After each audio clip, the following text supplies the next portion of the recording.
The rain did not fall that night. It waited. It hung over the empty lot like something holding its breath, watching, while 4 black vehicles idled in a row, and a woman in a thin gray dress stepped forward to be handed over like cattle. They had called her Barren.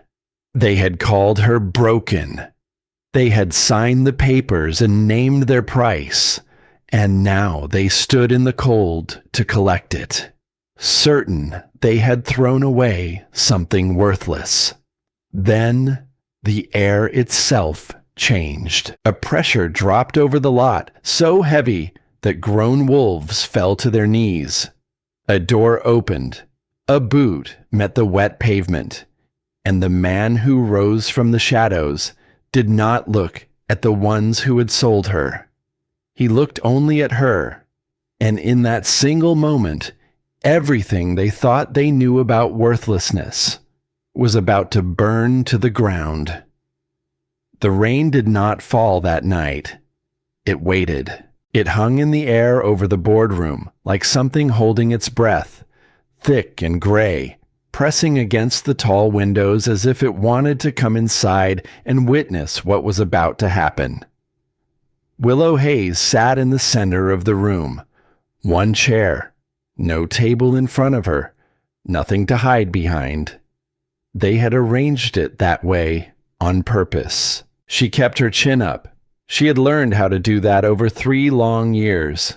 3 years of being told to shrink, to soften, to disappear a little more each day. Her hands rested in her lap, folded tight, hiding the small tremor that ran through her fingers like a current she could not switch off. The room smelled of old coffee and wet wool. And underneath that, something worse. Something like betrayal has a scent, if you have ever been close enough to it. Sour. Metallic. It clung to the back of her throat. Alpha Merrick Ashford stood at the far end, pouring himself a glass of amber liquor. The crystal decanter clicked against the rim, a small sharp sound in a very quiet room. He did not look at her when he spoke. "It is simple arithmetic, Willow," he said. Arithmetic, as if she were a number on a page, as if the whole of her, every laugh, every sleepless night, every meal she had cooked in that cold house could be added and subtracted and crossed out. "The pack is in debt," he went on. "Heavy debt.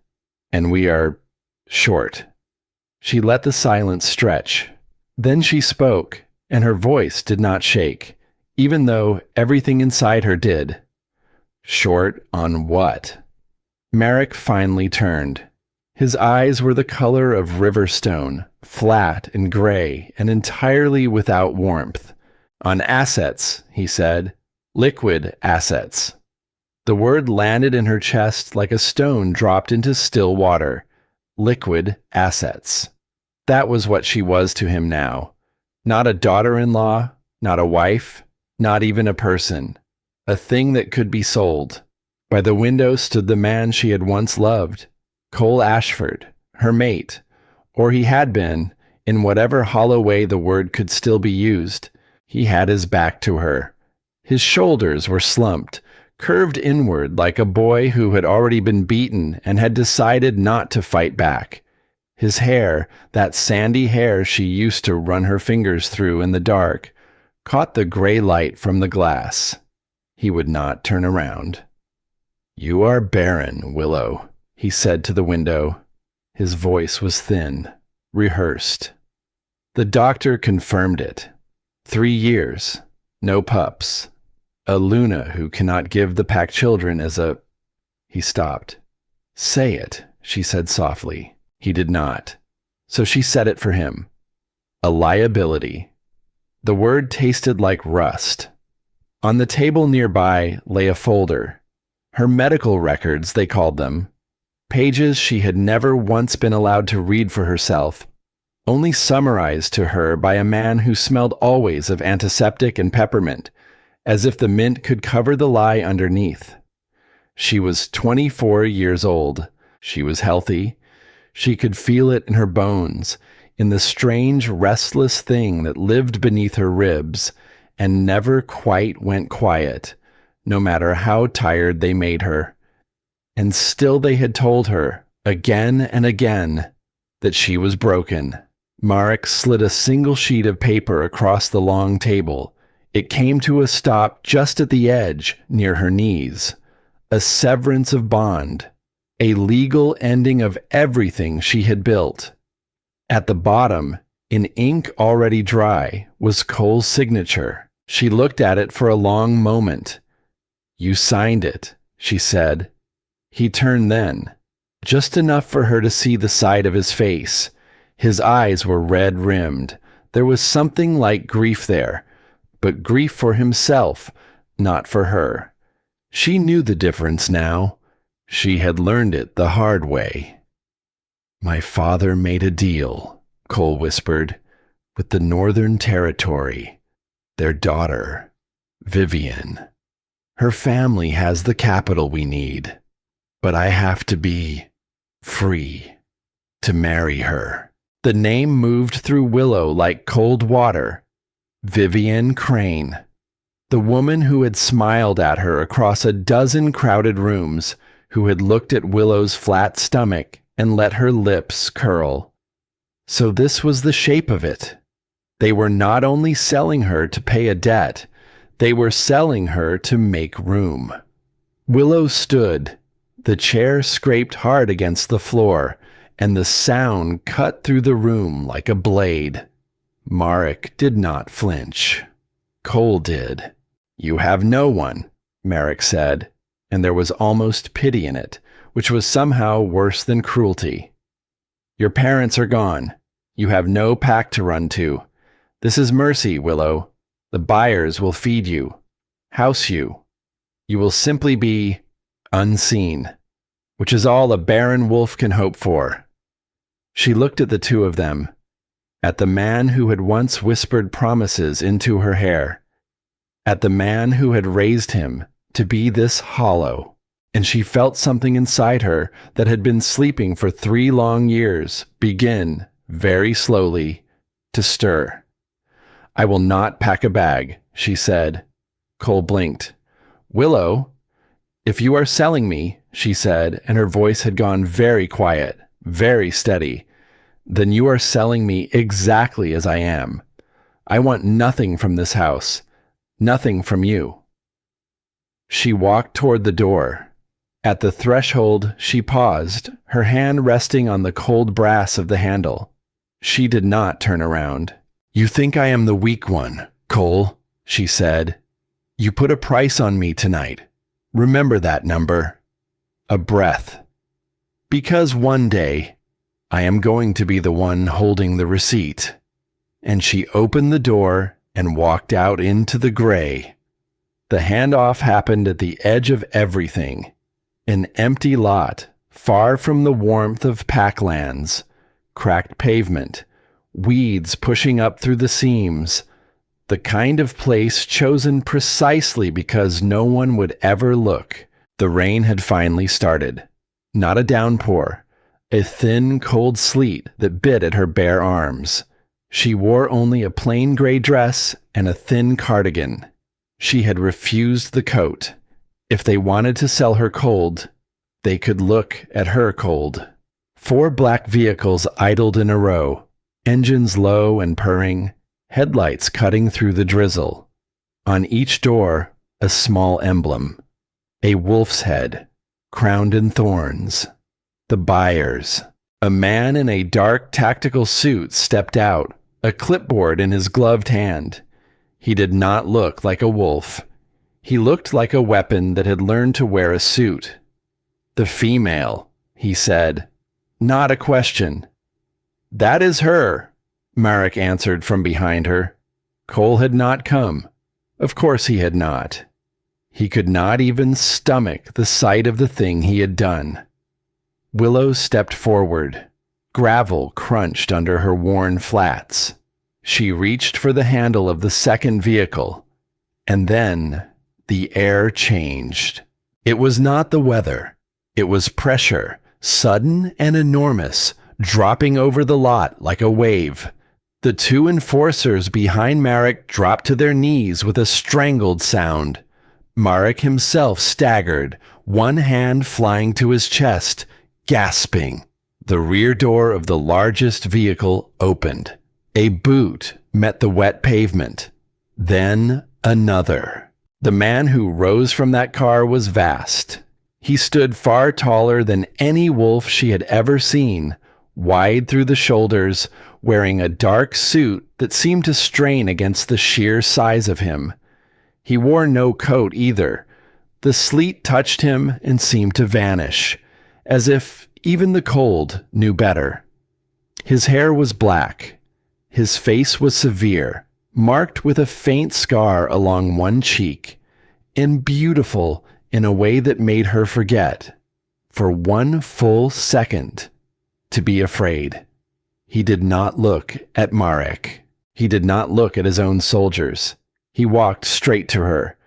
Every instinct in her body screamed at once, "Submit, run, lower your eyes." She did none of it.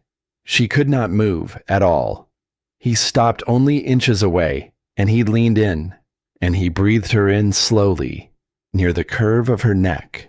She braced for it. The rejection. The moment he caught the scent of everything they said was wrong with her. Instead, he went very still. And when he spoke, his voice was low, rough, and it moved through her chest like distant thunder. "Who," he said, "told you this woman was broken?" Marek stammered something about doctors, about debts, about kitchens.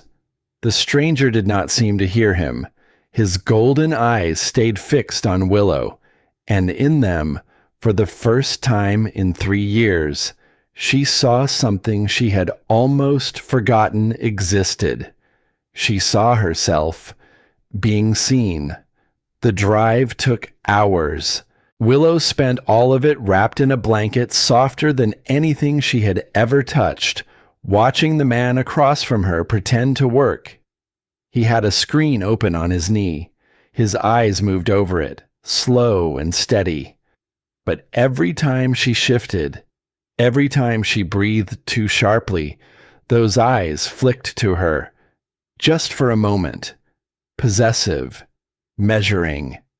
King Dorian Vale. That was the name the soldiers had spoken, low and reverent, before they closed the doors. The Alpha of Alphas. The wolf other wolves whispered about and never named too loudly, and he had called her his queen. It had to be a cruel joke. Kings did not choose the cast-off wives of failing packs.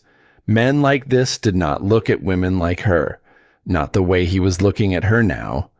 So her mind did what it had learned to do over 3 years of survival. It searched for the catch. Maybe he needed a scandal, a distraction from some war she knew nothing about. Maybe he needed a mate who could not give him heirs so that no children would ever fight over his throne. Maybe she was still a thing being used, just by a richer hand. The thought should have hurt. Instead, it steadied her. Because a woman who expects nothing cannot be broken by disappointment again. The gates, when they came, were enormous. Iron. Older than memory. They opened without a sound. Beyond them rose a fortress carved into the side of a mountain, all dark stone and high windows, looking down over a valley of pine that stretched further than the eye could hold. "We are here," Dorian said. He closed the screen. She did not move. "Why?" she said. He paused. "Why what?" "Why did you say it?" Her voice was low. "Back there, in front of them, that I was yours." For a long moment he only looked at her. Then he leaned forward, and the space between them seemed to shrink, and she caught his scent again. Rain, and something dark beneath it, like wood smoke and warm earth. Because the moment you stepped out of that car, he said, something in me that has not rested in a very long time went quiet. She did not know what to do with that, so she looked away. Inside, the staff were already waiting. They bowed low as Dorian passed. A woman with silver-streaked hair and a straight spine stepped forward, and he spoke to her without slowing. The East Rooms, he said, a bath. Burn what she arrived in, and send for the healer. Willow felt her whole body go cold. No, she said. No doctors, please. He stopped. He turned to look at her, and whatever he saw in her face made his own expression shift. The command softened at the edges. Why not? He asked. She swallowed. They only ever tell me what I already know, she whispered, that I am broken. Something moved behind his eyes, something dangerous, but not aimed at her. My healers do not lie, he said quietly, and if they find what I believe they will find. He did not finish the sentence. He did not have to. He turned and walked away, and the sound of his boots faded down the long stone hall. The bath was a room of its own, marble and steam and warm gold light. She sank into the water until it closed over her shoulders, and she scrubbed at her skin until it turned pink, trying to wash away 3 years of that cold house. 3 years of a man who had held her hand while she was slowly poisoned and called it love. She did not cry. She had used up all her crying somewhere on the drive. Later, wrapped in a robe that felt like water against her skin, she sat on the edge of a bed larger than any she had known, and she waited. There was a knock. The woman who entered was older, with kind eyes and a soft, unhurried way of moving. She carried a worn leather bag and set it down without ceremony. They call me Sterling, she said. The king asked me to look you over. That is all. Just a look. Willow's jaw tightened. He thinks I am his mate, she said flatly. When you tell him I cannot give him children, he will send me to the kitchens. So let us save each other the time. Sterling did not argue. She simply pulled a chair close, and she smiled, and she said, let us look first. Then we can decide who goes where. The examination was slow, careful, gentle in a way that Willow was not used to. The other one, the man who had poked and prodded her for 3 years, had always been rough, quick, impatient, as if her body were an inconvenience he wanted done with. Sterling was different. She hummed softly to herself as she worked. She frowned at the small, glowing readouts on her screen.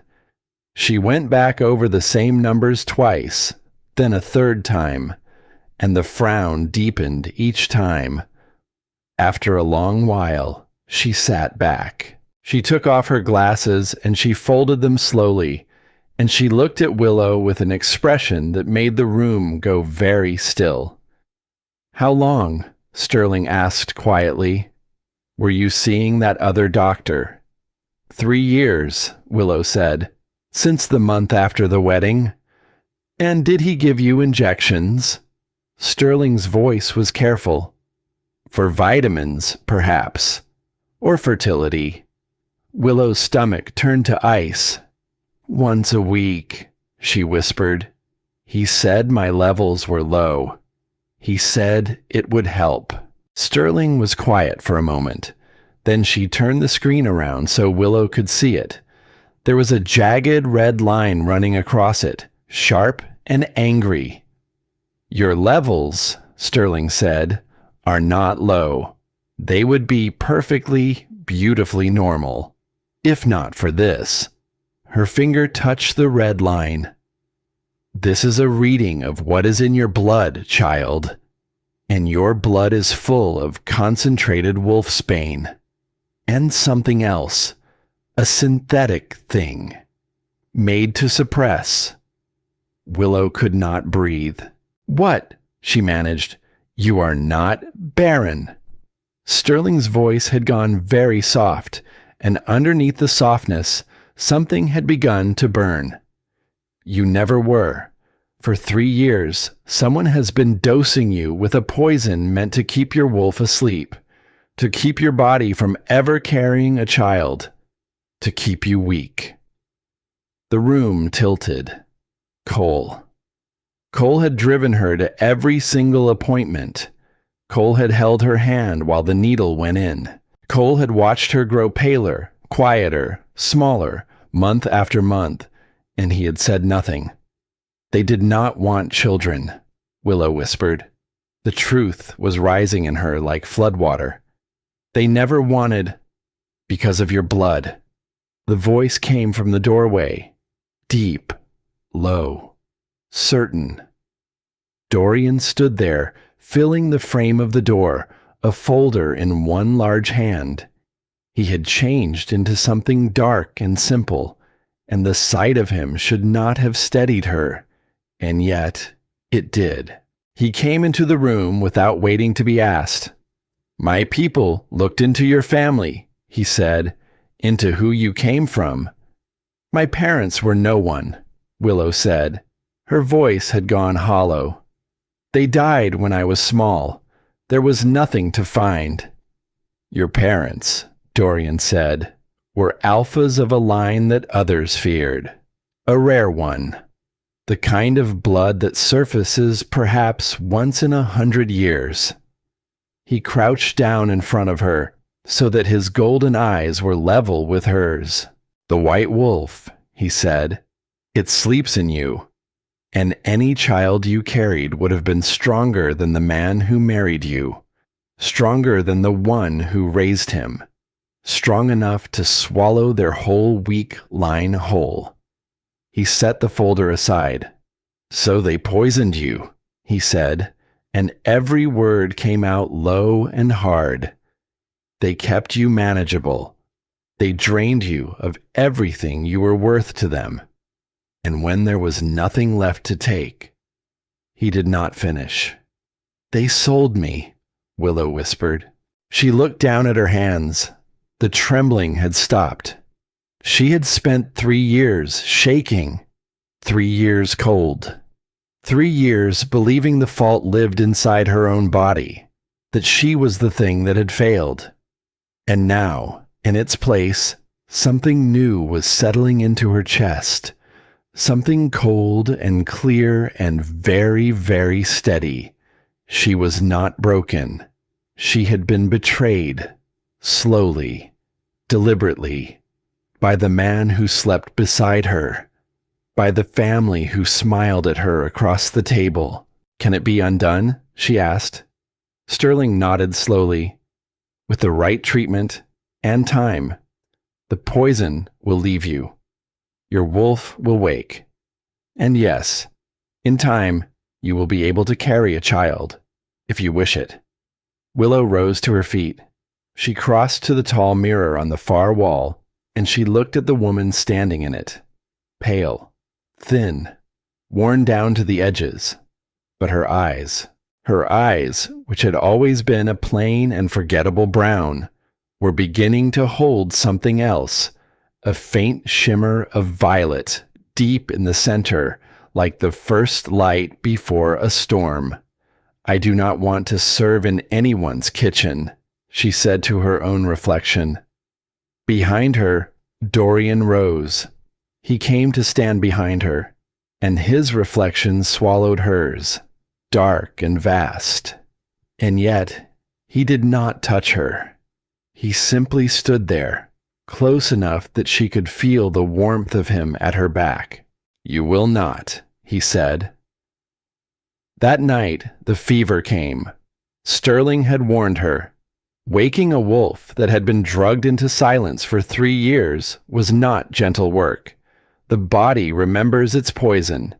It does not release it kindly. By the deepest part of the night, Willow was burning. Her skin ran hot to the touch. Her bones ached as if they were being taken apart and set back together, over and over. She twisted in the sheets, and in the fever, the memories came for her. The gray boardroom, the dry ink on the papers, the cold night in that empty lot. Cole's back, turned to her, always turned away. "Breathe," a voice said, cutting clean through the delirium. "You are not there. You are here." A hand found hers in the dark. Large, warm, steady. She gripped it without thinking, and she held on the way a drowning woman holds on, and she did not let go. On the worst night, the pain crested. She felt as though molten metal were being poured through her veins. It was the marrow of her own bones, remaking itself, driving out 3 years of poison in a single burning flood. "It hurts," she sobbed. Her nails dug into his hand hard enough to draw blood, and still she could not stop. "Make it stop, please. Just let it stop." Dorian leaned over her. His golden eyes glowed faintly in the dark of the room. He did not pull his hand away. He did not so much as flinch at the blood. He pressed his forehead against hers. "I cannot take the pain from you," he said, and his voice had gone rough, almost tender. "But I can carry some of it." He closed his eyes, and something opened between them. She felt it. A rush of cool, dark strength pouring into her, moving through the bond that neither of them had spoken of aloud. He was lowering his own walls, letting her pain flow into him, letting his steadiness flow back into her. She gasped, her spine arching off the mattress, and beneath her own small, terrified wolf, she felt something vast wrap itself around her, ancient, patient, a creature of shadow and enormous quiet power, folding itself gently around the frightened white thing at the center of her, not to own it, to shield it. "You are not dying," Dorian said against her burning skin. "You are waking up. Fight, Willow.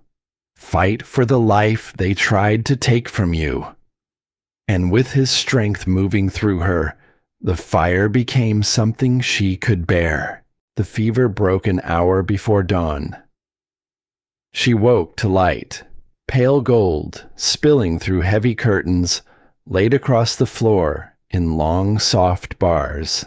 Something was different.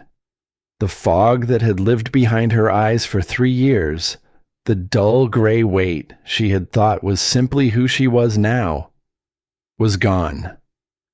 She could smell the pine on the mountain, far below. She could hear the slow heartbeat of the guard standing beyond the door. And in the chair beside the bed, still holding her hand, was the king, asleep, his head bowed, shadows under his eyes, a day's dark stubble along his jaw. He looked exhausted. He looked like a man who had stayed. Somewhere far to the north, in a house full of gold and cold marble, a phone lit up in the dark. Vivienne Crane read the message twice. The king had taken a mate, a chosen one. Her painted lips pressed into a thin, white line. Her fingers tightened around the glass in her hand until the crystal groaned. "No," she said softly, to no one at all. "No, no, no."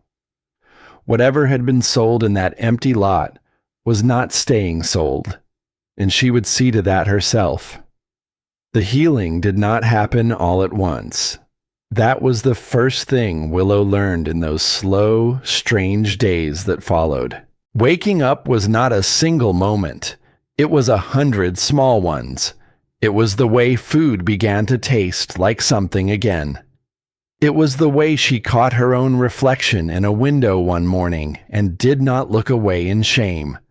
It was the way her hands, for the first time in 3 long years, stayed perfectly still when she held them out in front of her.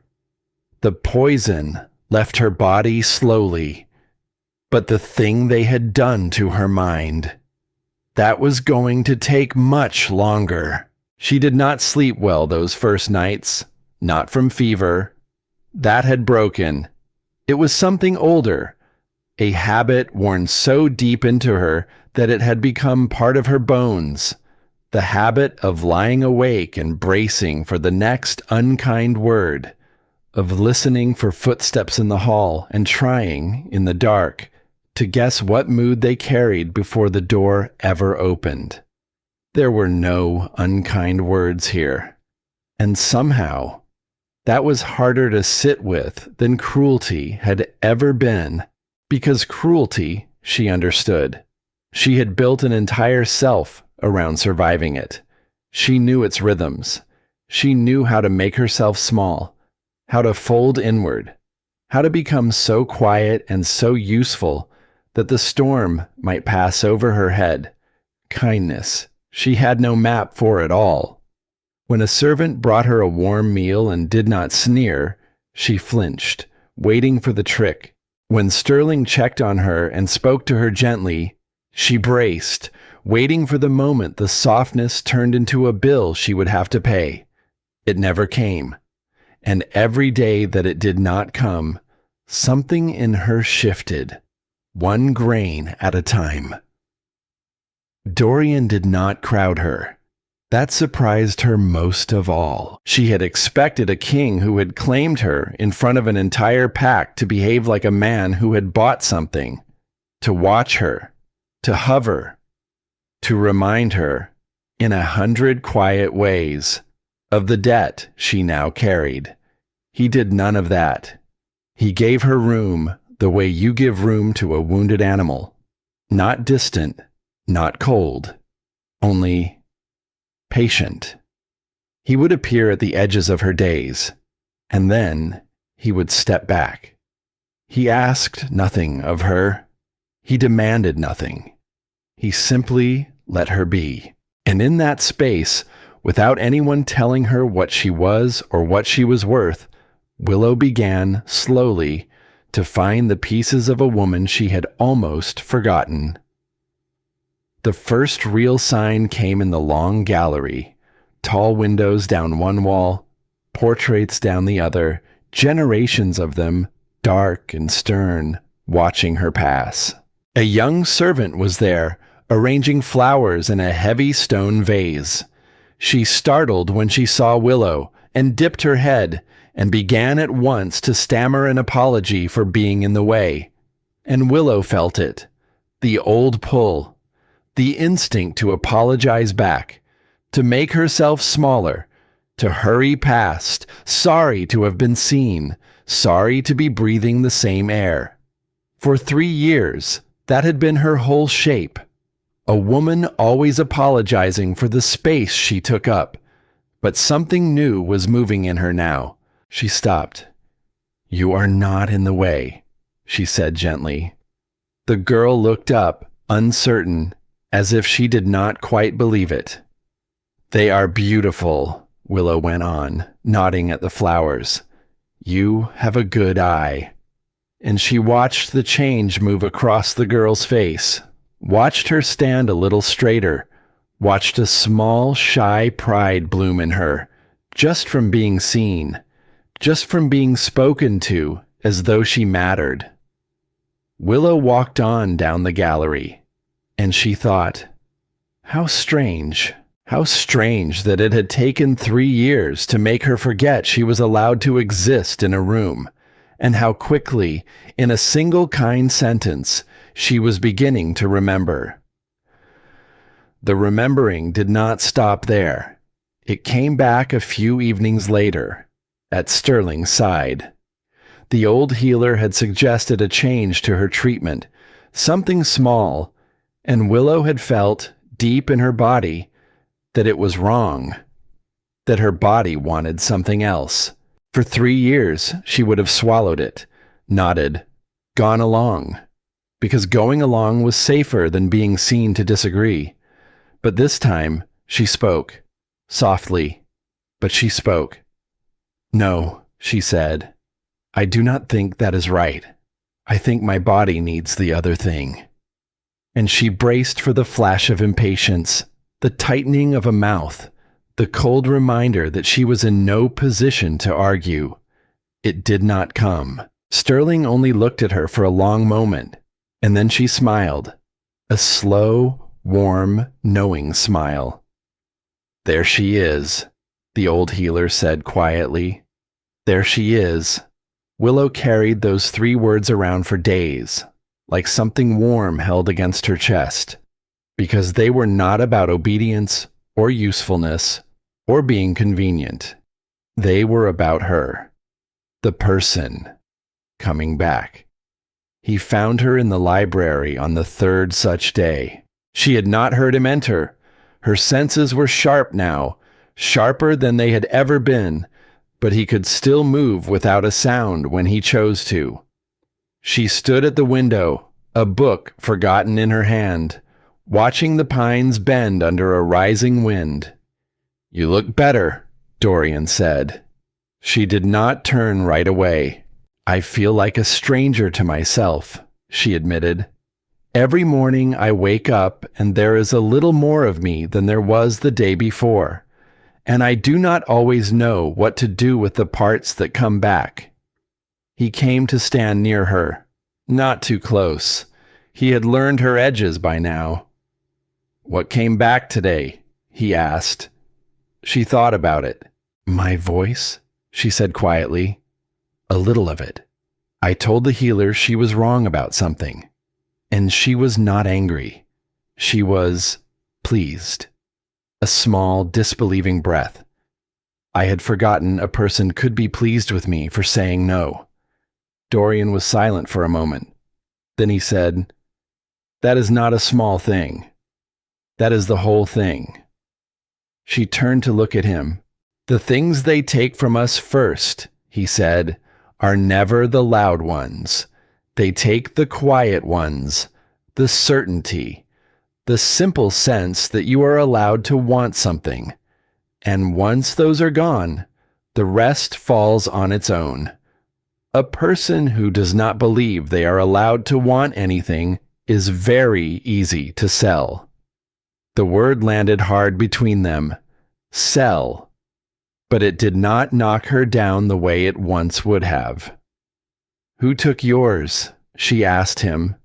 For a long moment she thought he would not answer. Then he said, "Everyone who ever came close. They wanted the protection of a king, the power of one, the name. After enough years of that, a man stops hoping anyone will ever simply look at him and see a person underneath the crown." His golden eyes met hers. "My wolf has paced for as long as I can remember," he said, "restless, never still, until the night you climbed out of a car in a thin gray dress, with your chin up and no idea who I was. And for the first time in longer than I can say, he lay down." The words settled over her, warm and heavy. She did not know what to do with them. So she looked back out at the pines, and they stood in the quiet together. And for the first time, the quiet did not feel like a held breath. It felt like peace. The training began the next day, and it was not what she had feared.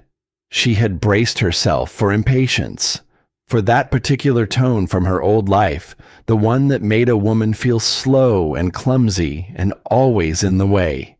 She had built the armor for it already, before the first lesson even began.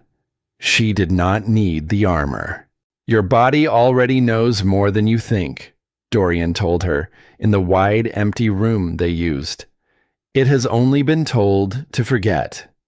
We are not teaching it anything new. We are reminding it of what it always knew." He showed her how to plant her feet so she could not be easily moved. He showed her how to turn her smaller size into an advantage, how to use her speed and her low center against someone who trusted only in being big. "There are men," he said once, without naming anyone, though they both understood, "who lean their whole lives on brute strength. They are slow. They are certain.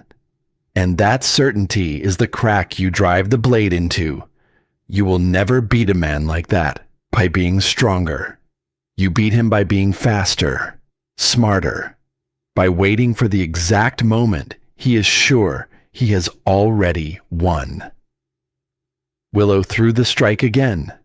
This time, it landed clean, and something fierce and bright moved through her. Not power over anyone, just capability. The plain, staggering knowledge that her own body could do a hard thing and do it well. "Again," Dorian said, not a command, an invitation. And she did it again, and again. And each time, a little more of the frightened woman fell away, and a little more of something else took her place. But the deepest change did not come in that room. It came in the forest. On the night of the full moon, he took her past the walls, up into the old hunting grounds, where the pines grew thick and ancient, and the snow lay clean and untouched under a wide white sky. The air was sharp and cold. It smelled of frost and resin and the deep green heart of the woods. "It is time," Dorian said, "to meet her." Willow knew who he meant. Her wolf, and she was afraid. She could admit that now, at least to herself. For 3 years she had been told there was nothing inside her worth waking, that she was empty, hollow, a body that had failed at the one thing a body was meant to do. What if they had been right? What if she reached down into herself and found nothing there at all? That was the true fear. Not that it would hurt, that there would be silence. "Close your eyes," Dorian said gently. "You do not have to force anything. You only have to stop being afraid of what you might find." She closed her eyes, and she reached down past the fear, past the years of being told she was nothing, past the gray boardroom, the cold night, the ink drying on the paper that ended her. And there, curled in the deep center of her, waiting, patient, endlessly patient, was the white wolf. It opened its eyes, and its eyes were her eyes. That same new violet, deep and clear, glowing soft in the dark. "We are awake now," the wolf seemed to say. "We slept as long as we had to. No longer." The change came like a breaking wave. Bone shifted. Skin gave way to fur. In the space between one breath and the next, the woman was gone. And where she had stood was a wolf of pure, blinding white, smaller than the great black beast beside her. But the air around her hummed with something that had no name, something old, something rare enough to live only in the stories the packs told their pups to make their eyes go wide. Dorian shifted then. He became the shadow to her light, vast and dark and towering above her, and he lowered his great head and nudged her, gently, with his snout. A soft thing, almost playful. And then they ran. They tore through the forest, black and white against the snow, a blur of moonlight and shadow. And for the first time in her whole life, Willow was free.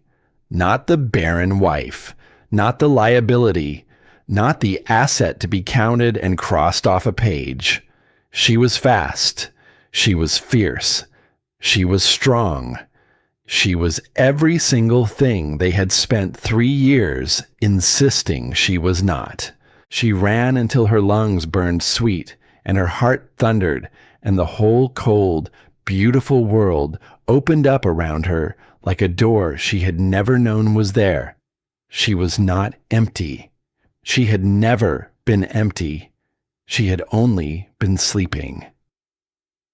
When they finally shifted back, they dropped together onto a bed of soft moss, breathing hard, steam rising off their skin into the freezing air. Dorian wrapped his coat around her bare shoulders and drew her against the warmth of his side. "You are magnificent," he murmured into her hair. "Do you see it now? Do you finally see what they worked so hard to keep you from seeing?" Willow looked up at the moon, huge and white above the black tips of the pines. "For 3 years," she said quietly, "I believed the fault lived in me, that I was the thing that broke, that if I had only been better, quieter, softer, smaller, they might have loved me enough to keep me." Her voice did not shake. "And it was never me at all. It was never once me." Dorian said nothing. He only held her. And this was the turning. She could feel it happening inside her, like a lever moving. Because there is a moment, for a woman who has spent years believing she was the problem, when the truth finally lands all the way through, not just in her head, in her body, in her marrow.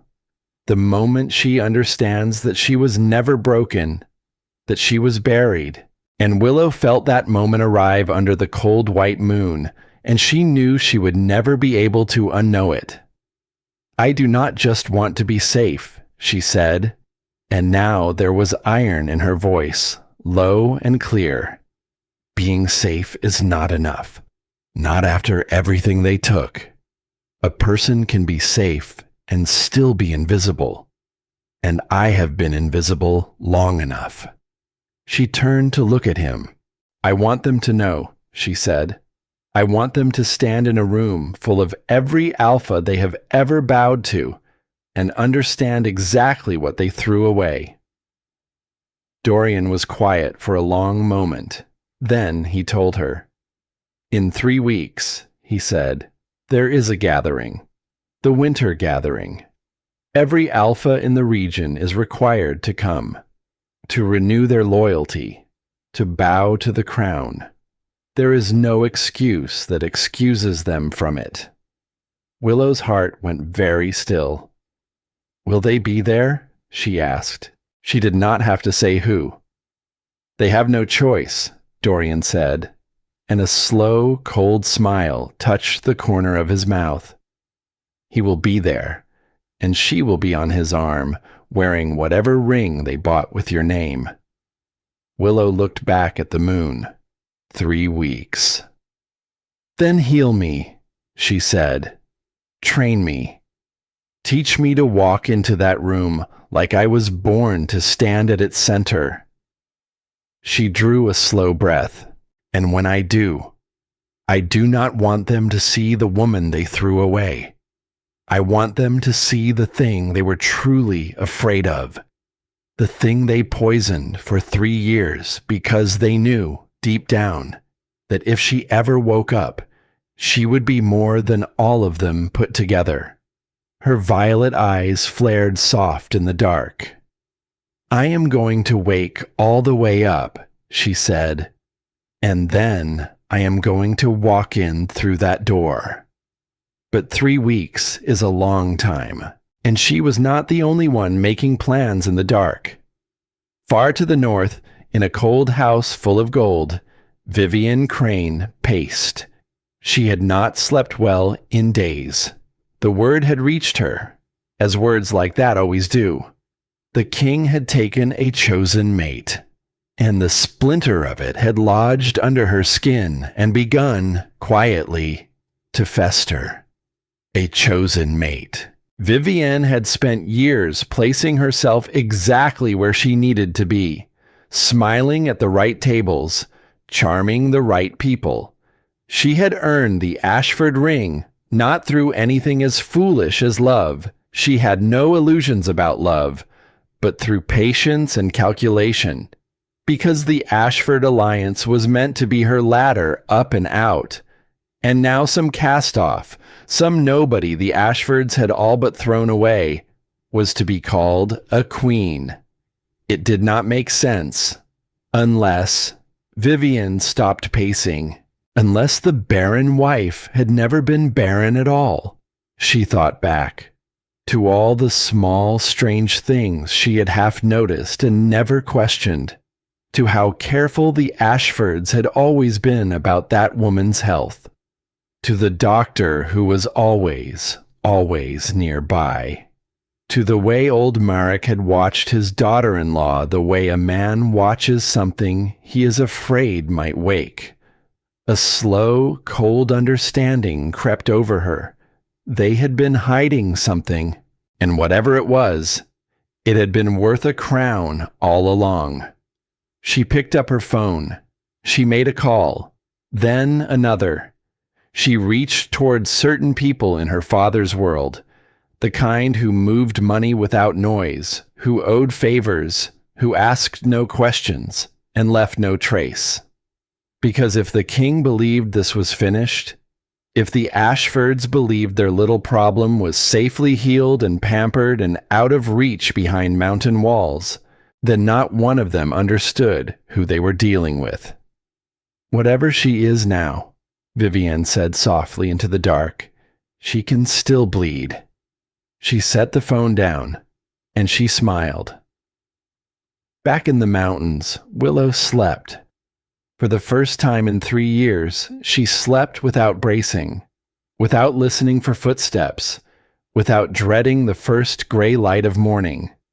She did not know the storm had already turned toward her. She only knew that she was awake now, all the way down to her bones, and that the frightened woman who had let herself be handed away like something worthless was never, ever coming back. The days moved differently after that night in the forest. Something had shifted between them, and neither of them named it, and that only made it press closer. The training went on. The healing went on. But underneath it all now ran a current that had not been there before, low and warm and impossible to ignore, like a fire banked in the dark that never quite goes out. Willow felt it every time he corrected her stance, and his hand rested at her waist a heartbeat longer than it needed to. She felt it every time he said her name, low, in that empty training room, and something in her chest answered before her mind could catch up. She felt it most of all in the quiet. The bond was growing. She understood that now, the way you understand a change in the weather, a pressure, a pull, a sense that the space between two people had begun to hum with something neither of them had asked for. When he was near, the world felt sharper and softer at the same time. When he left a room, she felt the absence of him like a cold draft slipping under a door, and it frightened her. Because Willow had loved once before. She had handed a man every soft and open thing in her, and he had held her hand while they poisoned her, and called it care. She knew better than almost anyone alive what it cost to trust the wrong person. So even as the warmth grew, a quieter voice grew alongside it, a careful voice, a voice that had kept her alive for 3 long years. Be careful, it whispered. You have been wanted before. Look how that ended. Dorian felt the pull too. He would not have said so aloud, not yet. But his wolf had gone from restless to something far more dangerous, something patient, something certain. It watched her cross a room and went utterly still, not the stillness of a hunter, the stillness of a man memorizing something he was afraid to lose. Her scent was everywhere now, in the halls, on the pillows, threaded through his own thoughts at hours when he should have been asleep. Rain and sweet ozone, and beneath it, something that was purely her. For a man who had spent a lifetime being wanted for his crown, and never once for himself, it was a strange and terrible thing to want someone back, to lie awake wanting them to want the man, and not the king. There were small moments in those days before the gathering that she would carry for the rest of her life. The morning he found her awake before dawn and, instead of speaking, simply sat beside her at the window and watched the valley turn from black to gray to gold, saying nothing, needing nothing. Just there, the evening she laughed, truly laughed at something foolish he said, and the sound startled them both. Because she had not heard her own laughter in so long, she had forgotten its shape, and the look on his face when it happened, as if she had handed him something rare and breakable and precious. The night she woke from an old nightmare, the gray room, the ink, the cold, and found him already at her door, drawn there by the spike of fear that had crossed the bond, standing in the dark, asking nothing, offering only 3 quiet words. You are here. None of it rushed, none of it taken, every inch of it earned, not the reckless heat of strangers, something slower and far more dangerous than that. 2 people, each carrying their own scars, learning to trust. The night before the winter gathering, the fortress was full of quiet motion, preparations, fittings, the low hum of a great household bending itself toward a single day. Willow could not sleep. She wandered the halls in a robe the color of moonlight, and her feet carried her, without her quite deciding it, out to the wide stone terrace that looked over the valley. He was already there. Of course he was. Dorian stood at the rail, his back to her, a dark shape against a sky spilled full of stars. He did not turn. He did not have to. She knew he had felt her the moment she stepped into the cold. You should be resting, he said. So should you. A breath of something that was almost a laugh. She came to stand beside him at the rail. Below them, the pines rolled away into darkness, black upon black, and the air smelled of frost and pine and the deep, clean nothing of a winter night. Tomorrow, she said quietly. Tomorrow, he agreed. For a while, neither of them spoke. The silence between them had become a comfortable place, a room they both knew how to stand in. And then the bond pulsed, warm, insistent, a pull between her chest and his that neither of them could pretend not to feel. Dorian turned to look at her, and the look in his golden eyes was not the look of a king. It was the look of a man standing at the edge of something high, deciding whether to fall. Willow, he said, just her name. But the way he said it made her breath catch. She should have stepped back. Every scarred, careful part of her told her to step back. She did not. He reached out slowly, giving her every chance to stop him, and brushed a strand of hair from her face. His fingers were warm against her cold cheek. The touch moved through her like a current, and something in her that had been frozen for 3 years began, quietly, to thaw. There has not been a single hour, he said, low and rough, since that empty lot, that I have not thought of you. Her heart pounded, and then, unbidden, the old fear rose, sharp and cold and familiar. She caught his wrist. Wait, she whispered. He went still at once. He did not pull away. He simply waited, his eyes searching her face. I need to know something, she said. Her voice shook, and she hated that it shook, but she pushed the words out anyway. and I need the truth from you, even if it is ugly, especially if it is ugly. Then ask me." She drew a breath. "Did you choose me?" she said. "Because of what I am?" The words hung in the cold air between them. "The white wolf," she went on, and now they came faster, 3 years of fear pouring out of her at last. "The rare blood, the heir a woman like me could give a king like you. A child stronger than any born in 100 years. Her throat tightened. "Because that is what they wanted for me too, Dorian. Not me. Never me. They wanted the bloodline. They wanted the useful thing buried inside me.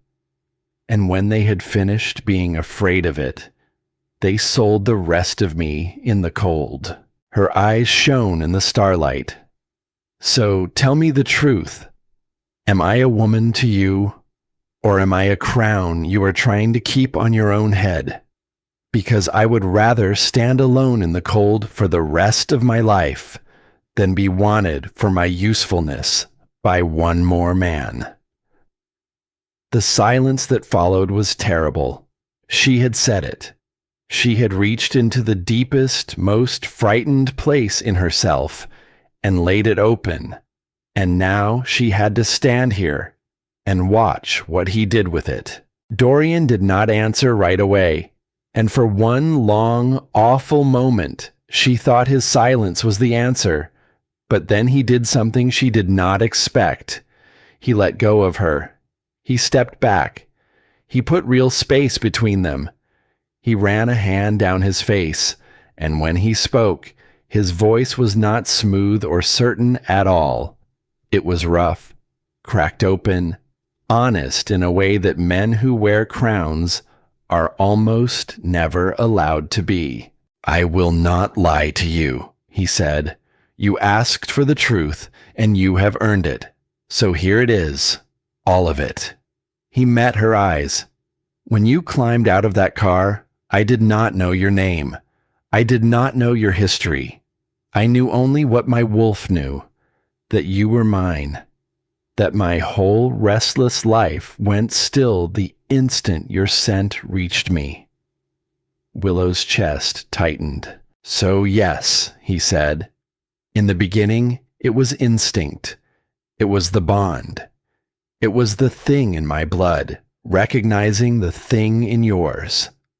I will not dress it up as something nobler. You would smell the lie, and you deserve better than a pretty lie from me." He took a step closer. "But instinct is not what kept me in that chair beside your bed for 4 nights, while the fever tried to take you. Instinct did not make me open the bond and pull your pain into my own body until my own bones ached with it. Instinct does not care whether a woman laughs. Instinct does not sit in the cold before dawn, just to watch the light come up in someone's eyes." His voice dropped, low and certain. "I have known since the first night that you could give me an heir. And I am telling you, Willow, that it is the last reason, the very last. If your wolf had never woken, if you could never carry a single child in your life, I would still be standing on this terrace. I would still want you, not your blood, not your womb, not a crown, you." She could not breathe. "They saw a bloodline," Dorian said, and there was something fierce in it now, though not aimed at her. "They saw a useful thing to be poured out and thrown away. They looked at the most extraordinary woman I have ever known, and they saw a transaction." He reached out and cupped her face in both his hands, gently, as if she were something that had been broken once and would never be broken that way again. "I see the woman," he said. "I have seen her from the first moment, the one who kept her chin up in a room full of men who wanted her gone. The one who was kind to a frightened servant girl when no one was watching and there was nothing to gain. The one who was betrayed by every person she ever trusted and did not let it turn her cruel. His thumb brushed a tear from her cheek. "I am not choosing the crown, Tesoro," he said. "I am choosing her, only her, and I would burn the crown to ash before I let it be the reason you ever doubted that again." The tears came then. Not the tears of the girl who had stood in the rain. Those had been tears of grief, of helplessness, of a life running out through her fingers. These were something else. These were the tears of a woman who had spent 3 years being wanted only for her parts, and who was, for the first time in her life, being wanted for the whole of her. "I do not know how to trust this," she whispered. "I know. I want to. And that is what terrifies me. Wanting to." "I know that too." He rested his forehead against hers, the way he had on the worst night of the fever, and she felt the bond pulse warm and steady between them. No longer a pull she feared, a thread she was, at last, deciding whether to hold. "Then we will not let the bond decide," he said softly. "That is what I want you to understand. The bond brought me to you. But the bond does not get to choose this. You do. And so do I. Not our blood. Not our wolves. Us." And there it was, the turning. Because for a woman who has been handed from one man's plans to another's, bought and traded and arranged, there is nothing in the world more powerful than being told. You decide. Not the bond, not the bloodline, not fate. You. Willow understood, standing there in the cold with his forehead against hers, that this was the thing they had truly stolen from her. Not her wolf, not even her health. They had stolen her choices. And here, now this man was handing them back. She reached up. She laid her hand over his heart. She felt it beating, slow and powerful and steady beneath her palm. And she made a decision that no one had forced on her, that no bond had forced on her, that no one had bought or sold or arranged in a cold room full of gold. She chose him, freely, with her eyes open, with every scar she carried into the choosing. "Then I choose you," she said, "not because I have to, not because of what my blood can give you, not because of any bond, because I want to." And do you understand what that means, Dorian? For 3 years, I was not allowed to want anything. Wanting was the first thing they took. So when I tell you that I want this, it is the truest thing I own. When he kissed her, it was not the kiss of a king claiming a prize. It was slow. It was reverent. It was the kiss of a man who understood exactly what it had cost her to arrive at this moment on her own 2 feet, freely, choosing. The bond flared between them, no longer 2 separate flames, but one. And where before, it had felt like a current dragging her toward something she had not chosen, now it felt like walking into a house she had, at long last, decided to make her home. He held her like she was not fragile. He held her like she was not a bloodline. He held her like she was the most wanted woman in the world, chosen and cherished, and finally seen all the way through.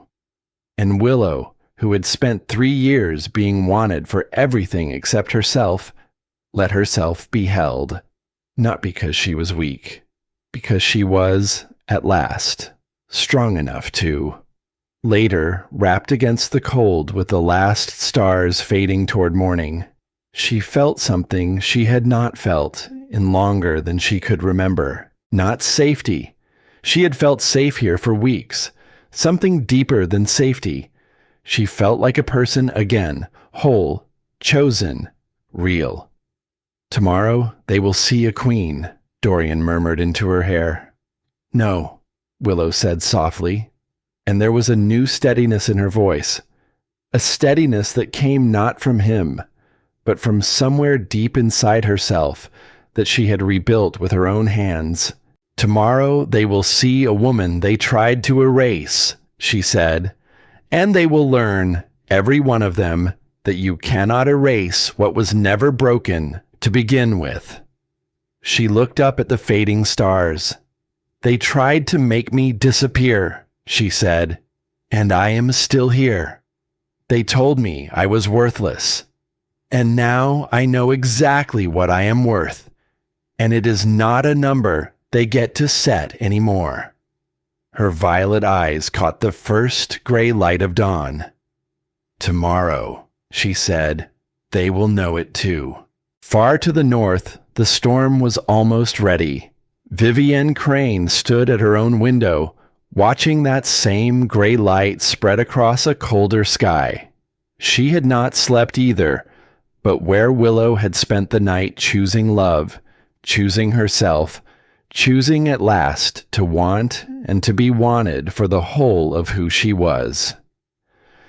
Vivienne had spent it sharpening a knife.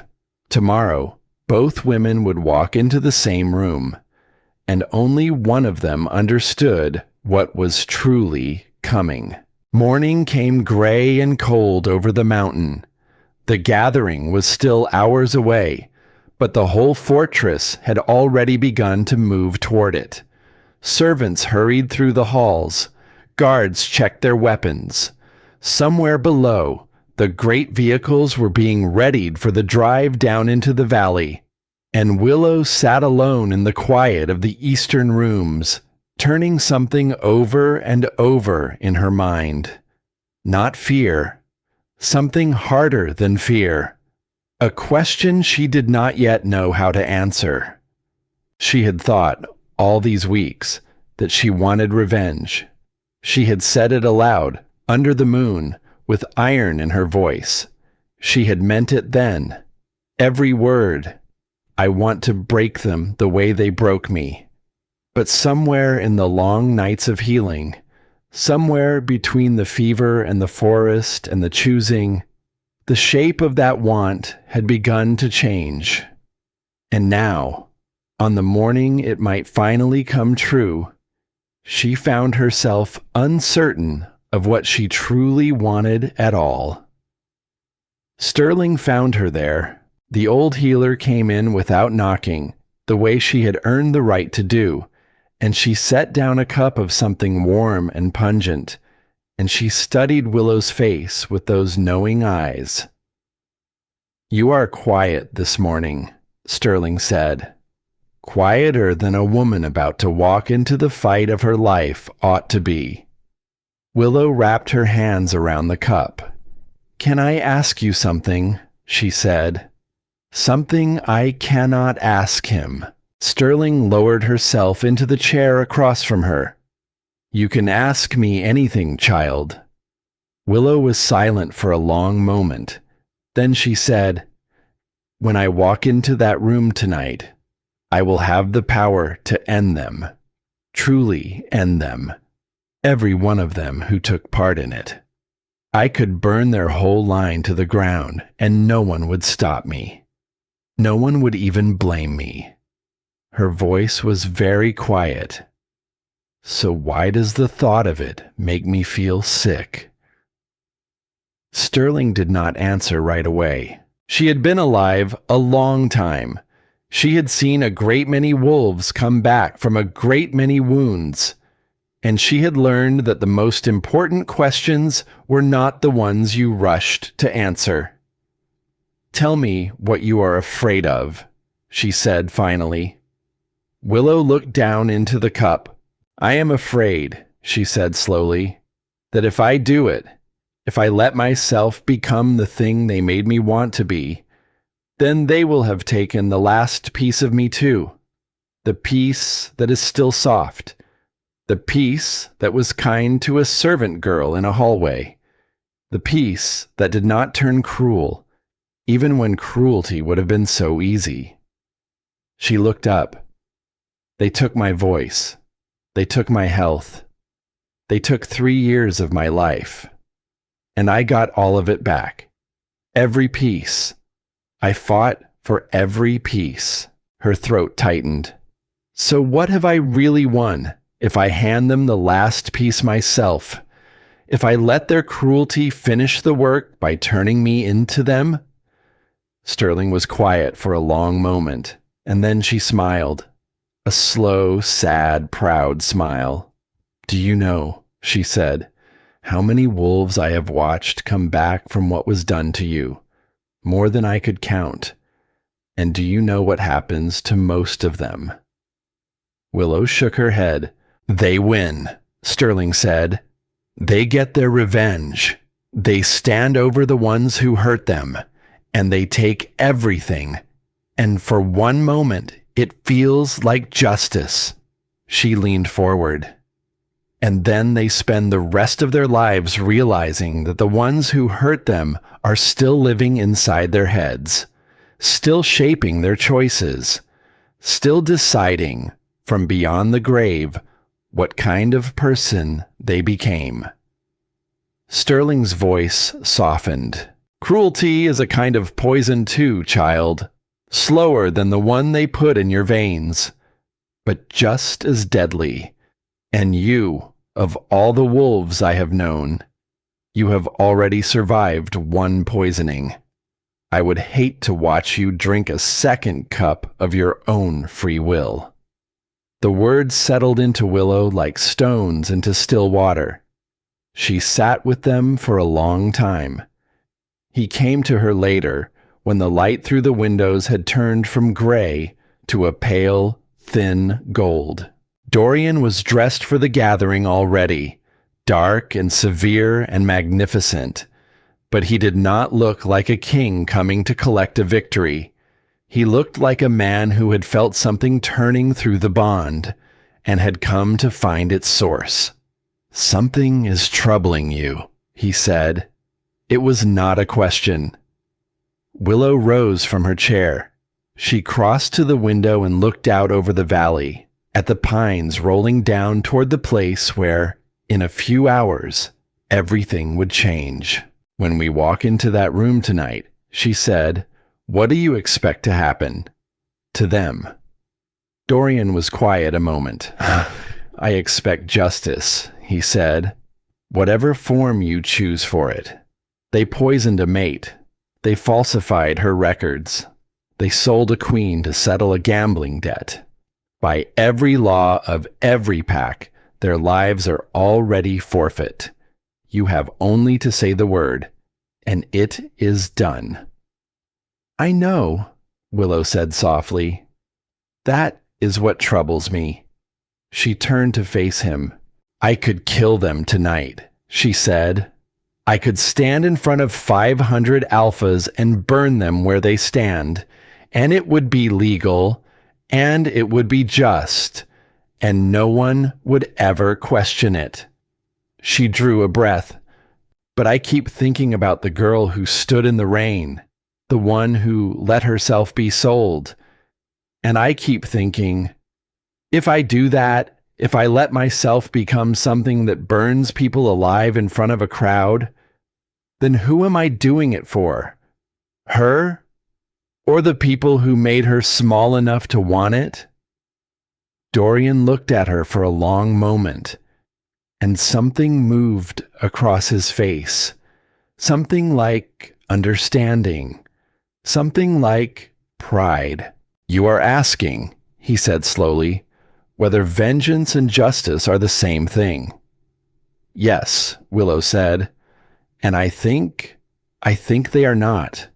I think I have been confusing them for weeks, and I only just now understood the difference.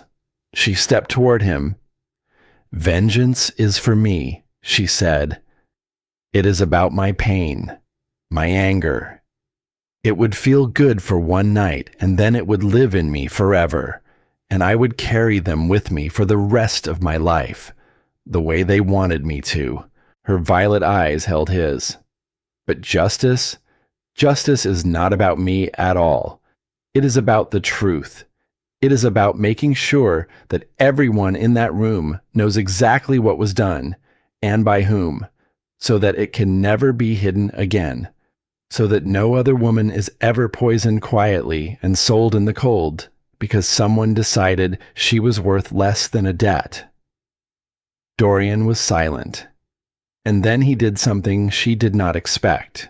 He crossed the space between them, and he took her hands in his, and he lowered his head.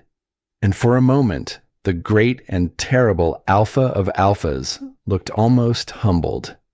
For years, he said quietly, I ruled through fear. It was the only thing I trusted. Fear is simple.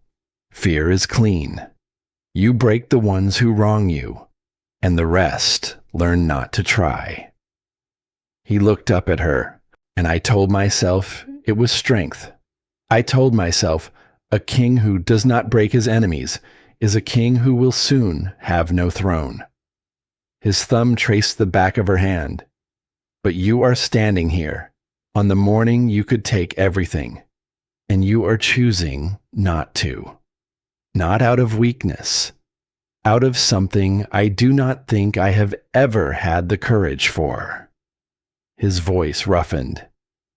You are teaching the king something about strength, and that has never happened before in my life. Willow felt her chest tighten. I do not want them dead, she said. I want them stripped bare. I want the truth out in the open where it cannot be buried. I want them to lose everything they built on my back, and I want them to live long enough to understand exactly why. Her jaw set. Death is quick. Death lets them stop feeling. I do not want to give them that mercy. I want them to wake up every day for the rest of their lives in the ruin of what they chose, knowing that the woman they threw away is the one who let them keep breathing. A slow, cold clarity had come into her, not the heat of revenge, something steadier, something that would last. That is justice, she said.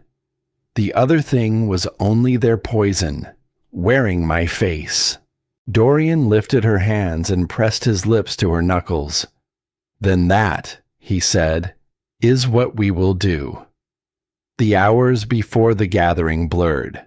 There were preparations that Willow moved through as if in a dream. There was a gown, silver and shimmering, that felt like liquid metal against her skin. There were hands in her hair, arranging it into rich, glossy waves. There was the strange, dizzying sight of her own reflection, transformed, powerful, unrecognizable. But underneath all of it, her mind was clear and sharp and working, because she had made her choice, and now she had to plan. Tell me everything you know, she said to Dorian in the last quiet hour before they left, about what waits for us tonight. Do not soften it. Do not protect me. I need all of it. And he told her. He told her that his intelligence had picked up movement in the north, that money was flowing through quiet channels, that the Ashfords, though disgraced, had not gone silent, and that Vivian Crane's family had reached that did not stop at their own borders. There is a storm building, Dorian said. I do not yet know its shape, but I would be lying if I told you tonight was without danger. Willow absorbed it without flinching.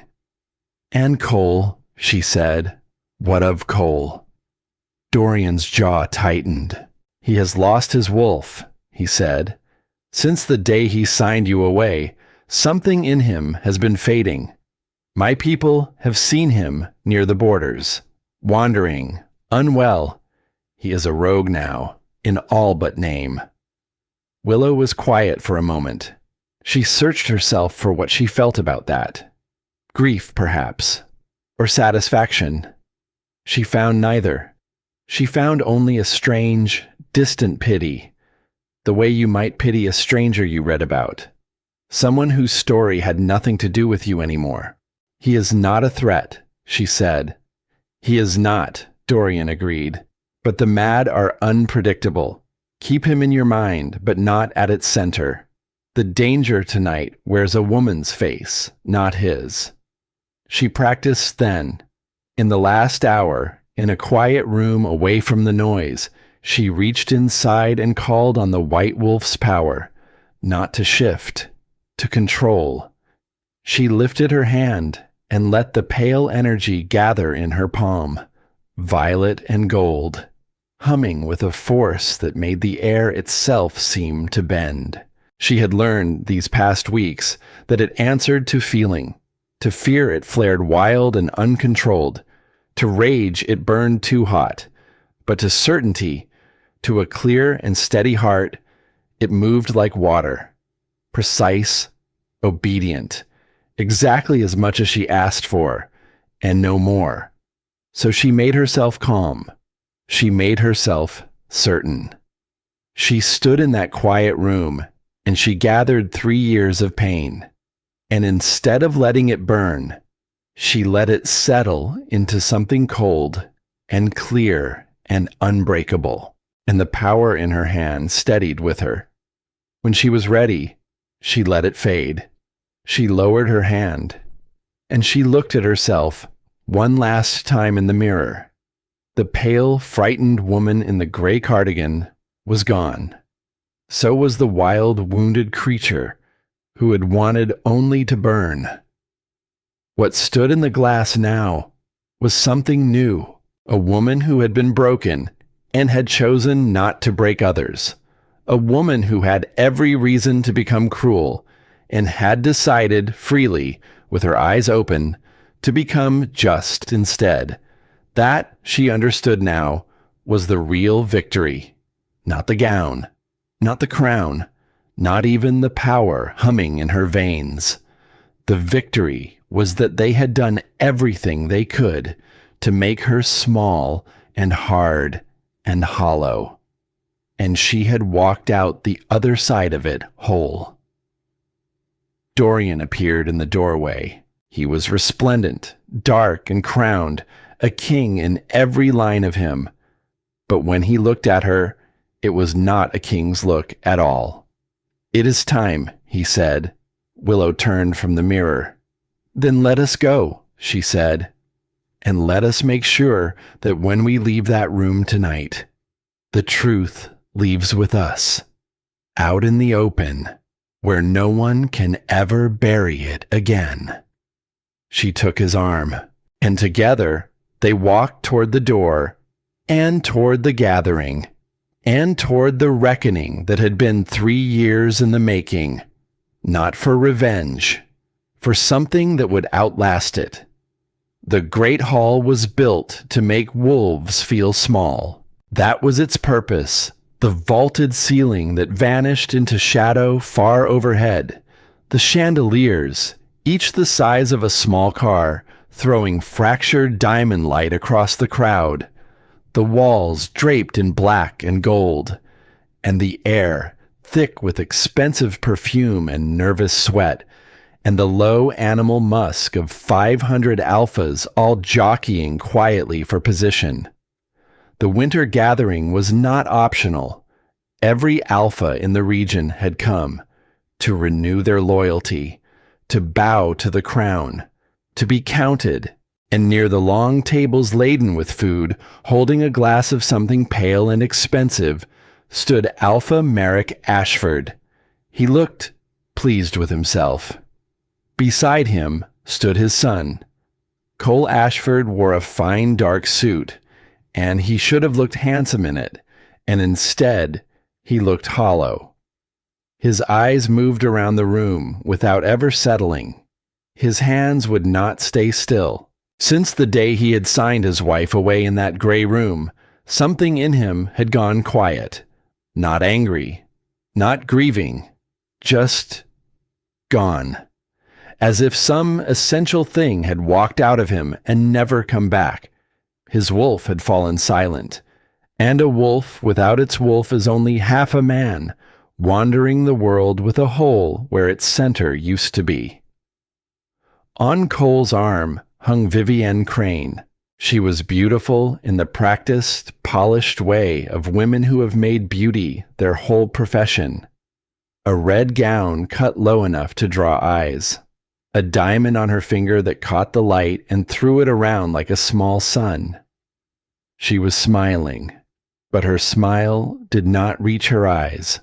Her eyes were sharp, watchful, already moving through the crowd, counting exits, measuring faces, waiting for something only she knew was coming.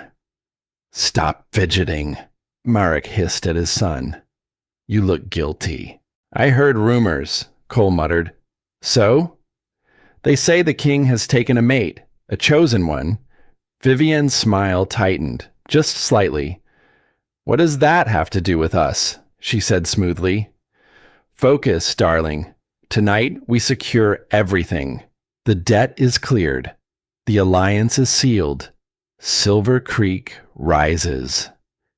But her fingers, where they curled around Cole's arm, had gone white at the knuckle. Then the great doors at the top of the staircase slammed shut. The string quartet fell silent mid-note. The whole room went still. A herald stepped forward and struck a golden staff against the marble floor, and the sound rang out through the hush like a bell. "His Majesty," the herald called, "King Dorian Vale, Alpha of Alphas, Sovereign of the Four Winds." The crowd bowed. It moved through the room like a wave. 500 of the most powerful wolves in the region lowering their heads at once. Marek bowed. Cole bowed. Vivienne dipped into a curtsy that was a fraction too slow, a fraction too proud, and Dorian appeared at the top of the stairs. He was breathtaking. Midnight velvet. A simple crown of dark, jagged stone resting against his black hair. Power rolled off him so heavily that the air pressure dropped, and half the room felt their knees weaken without knowing why. But he did not descend. Instead, he turned, and he extended his hand back toward the shadows of the archway behind him. "And," the herald called, and his voice trembled now with something close to awe, "Her Majesty, the White Wolf, your queen." A gasp moved through the hall. A queen. The king had never taken a queen. Not in all the years of his reign. A hand gloved in white silk reached out of the shadow and settled into Dorian's, and Willow stepped into the light. She was unrecognizable.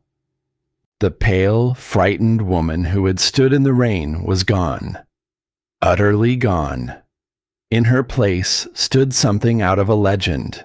Her gown was liquid silver, clinging to her like poured metal, catching the chandelier light and scattering it. Her hair fell in rich, glossy waves over one bare shoulder. Her spine was straight. Her chin was high. And her eyes. Her eyes were no longer a plain, forgettable brown. They glowed. A vivid, impossible violet, burning soft and steady in the fractured light. She did not look nervous. She did not look down. She looked out over the sea of the most powerful wolves in the region with a calm, bored, faintly predatory patience. The look of a woman who knows exactly what she is worth. Near the tables, a champagne glass slipped from Marek Ashford's hand. It shattered on the marble. The sound cracked across the silent hall like a gunshot. "No," Cole whispered. The blood had drained from his face. "That cannot be." Vivienne squinted up at the woman on the stairs, and something cold moved behind her eyes. "Who is that?" she murmured. "She looks familiar." And then recognition hit her, and her painted lips parted. Together, the king and his queen descended the staircase, every step in perfect time. They moved as one, a binary star of dark and light, and the crowd parted before them like water. No one dared come close. The scent that rolled off the two of them was intoxicating. The deep, dark musk of the king wound together with the sweet ozone of the white wolf.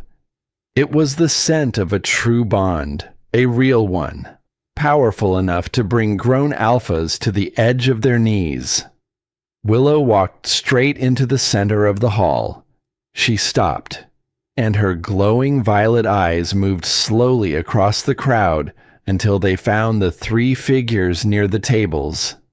A slow, cold smile touched her lips. "Hello, Merrick," she said. Her voice was quiet, but the acoustics of the great hall carried it into every corner, smooth and clear and deadly. "I believe you dropped something." She let her gaze fall, deliberately, to the shattered glass at his feet. Merrick's mouth opened. No sound came out. Cole took a single step forward, his eyes wide, filled with shock and something worse, something like longing. "Willow," he breathed.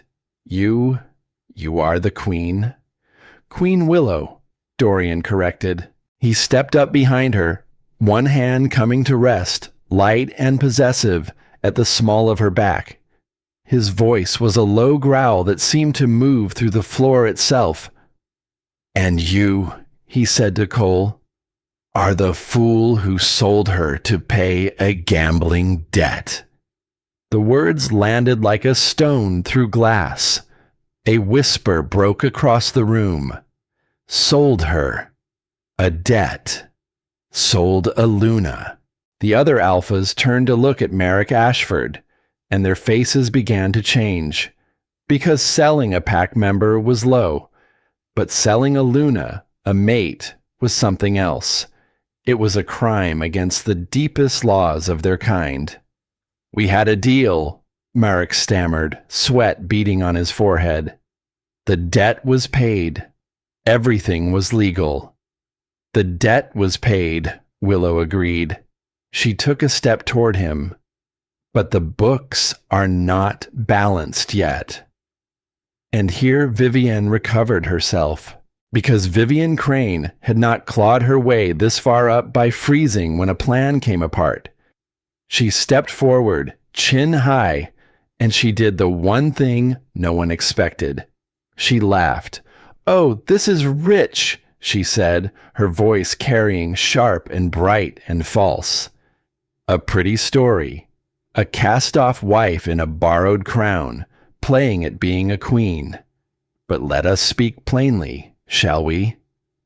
She turned to the watching alphas, and now she played to them, the crowd, the jury. "This woman is Barren," she said. "The Ashford pack doctor confirmed it again and again over 3 years. She could not give her mate a single child. That is not cruelty. That is fact. A Luna who cannot continue a bloodline is a liability to her pack, and every alpha in this room knows it." A murmur moved through the crowd, uncertain now, shifting, because Vivienne had said aloud the thing many of them privately believed. "So before we all weep for the poor souled woman," Vivienne went on, her confidence swelling, "perhaps we should ask what kind of queen the king has really chosen. A broken one, an empty one, a pretty face with nothing behind it." She smiled, cruel and certain. "I am the one carrying an Ashford heir." "What is she carrying?" "Nothing. She is exactly what they said she was. Barren. Worthless." The room went very quiet, and every eye turned to Willow. This was the moment. Vivienne had turned the crowd. She had wielded the crowd's own prejudice like a blade, and now she stood there, waiting, certain she had won. The old Willow would have crumbled. The old Willow would have shrunk. and looked at the floor and let the word Barren settle over her like a shroud, because she had heard it so many times that some part of her had come to believe it. But that woman had died in the rain. Willow did not shout. She did not flinch. She looked at Vivienne Crane, and she let the silence stretch until it became unbearable, until 500 wolves were leaning forward to hear what she would say. And then, very softly, she laughed. It was a cold, quiet, tinkling sound, and it was somehow more terrible than any scream. Barren, she repeated. She said the word slowly, turning it over as if examining it in the light. You know, I believed that too. For 3 years, I believed it. They told me so many times that I stopped questioning it. I let that one word decide what I was worth. She turned slowly to the watching crowd. But it was a lie, she said. Not a mistake, not a sad misfortune. A lie. A deliberate, calculated lie. She lifted her chin. I was never barren. She let it land. Then she went on, and her voice rang clear through the great hall. For 3 years, the Ashford pack put poison in my veins. Concentrated wolfsbane, a synthetic suppressor, once a week, disguised as medicine, injected into my body by their own doctor, while my husband held my hand and told me it was care. Gasps erupted across the room. Poisoning a mate. Every alpha in that hall knew what that meant. It was among the oldest and gravest crimes their kind had. A thing punishable by death. They poisoned me, Willow said, to keep my wolf asleep, to keep me weak, to keep me from ever carrying a child. Her violet eyes flared. Because they were afraid of my blood, because I carry the line of the white wolf, and any child I bore would have been stronger than any of them. They could not have that. So they buried me. They made me small. They drained me of everything I was worth to them. And when there was nothing left, her voice dropped to a whisper that carried to every stone. They sold me in the cold to settle a card debt. The hall had gone from murmuring to a low, dangerous roar. Marek was shaking his head, backing toward the tables. Cole had gone white as death, staring at Willow as if seeing her for the first time. And Vivienne. Vivienne had gone very still, because the crowd she had turned so easily had turned again. And now it was turning against her. You have no proof, Marek spat, his voice cracking with panic. This is a lie, a fantasy. She is a fraud, dressed up by a king who wants an heir. The proof, said a calm voice, is in her blood. Sterling stepped forward from the edge of the hall. The old healer's face was grim. In her hands, she held the readings, the record of everything found in Willow's body, and she lifted it so the council members in the front row could see. I examined her myself, Sterling said. Her voice did not waver. Concentrated wolfsbane, a synthetic suppressor, levels that could only come from years of deliberate dosing. This woman was poisoned, methodically, over a very long time. I would stake my name and my life on it before this entire gathering. The council members leaned in, studied the readings, and their faces darkened. The oldest of them, a silver-furred wolf named Thorn, straightened slowly. This is the falsification of medical records, he said, his voice heavy. The poisoning of a bonded mate, and the sale of a Luna to settle a private debt. He looked at Marek Ashford with open disgust. By the oldest laws we hold, every one of these is a crime against the blood. Marek broke. It was a desperate, stupid thing, the act of a cornered animal. He shifted midair, his gray wolf lunging from the ruin of his fine suit, jaws aimed straight for Willow's throat. The crowd screamed, but Willow did not flinch. She did not even shift. She simply raised one hand. The power came when she called it, not wild, not burning. Controlled, exactly as she had practiced in the quiet room, exactly as much as she needed and no more. A blast of pure white light, threaded with violet and gold, erupted from her open palm. It caught the gray wolf in midair, and it stopped him, not killed, stopped. The energy wrapped around him and held him, suspended, straining, utterly helpless, a full-grown alpha frozen in the air by the will of the woman he had called worthless. Then, gently, almost contemptuously, she set him down. The gray wolf crumpled to the marble, shaking, unable to rise, pinned by a force he could not fight. Willow lowered her hand. She had every right to end him. Everyone in the hall knew it. He had attacked his queen in open court. His life was already forfeit 10 times over. One more pulse of that terrible light, and it would be finished. The old Willow, the wounded one, the one who had stood under the moon and said, "I want to break them the way they broke me." That woman would have done it. But that was not the woman standing in the hall. "No," Willow said quietly. She looked down at the trembling wolf at her feet, and what she felt, to her own faint surprise, was not hatred.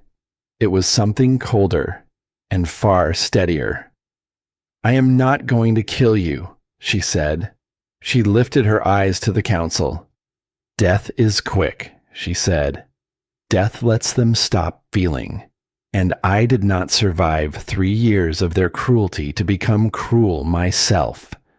That is the one thing they will not take from me. Not tonight. Not ever." She turned to Thorn. "Strip them," she said. "Strip Merrick Ashford of his rank and his lands. Bind their wolves so they can never shift again. And send them out to live in the ruin of what they built, knowing exactly why, for the rest of their natural lives." A gasp moved through the hall. To be bound, to be made wolfless. It was, to their kind, a fate heavier than death. "That," Willow said, "is justice. The other thing was only their poison, and I am done drinking it." Cole fell to his knees. "Willow," he choked out. Tears streamed down his face. "Please, I did not know. Not all of it. I thought I was saving the pack. I thought—" Willow looked at him for a long moment, and she felt, at last, the thing she had searched for and not found before. Not hatred, not love, not even anger. Just an ending. She walked to him, slowly, and she crouched down so she could look him in the eyes. "You never saw me, Cole," she said softly. "You loved that I was quiet. You loved that I was small. You loved that I made you feel large by making myself nothing." She rose. "I am not nothing anymore, and I am not yours to grieve. Whatever you lost when you signed that paper, you signed it away yourself." She stepped back. "Live with it." As the guards moved in, as the great and terrible reckoning 3 years in the making finally came to its close, Willow turned away from the men who had sold her. She did not look back. But at the edge of the hall, in the shifting confusion of the crowd, a figure in a red gown was slipping quietly toward a side door. Vivienne Crane had seen enough. She had lost tonight. But she had not, she told herself, lost everything. Not yet. And as she vanished into the dark corridors of the palace, one hand pressed to her stomach, her painted mouth set into a hard, thin line. She began, already, to plan the storm that would come next. The seasons turned.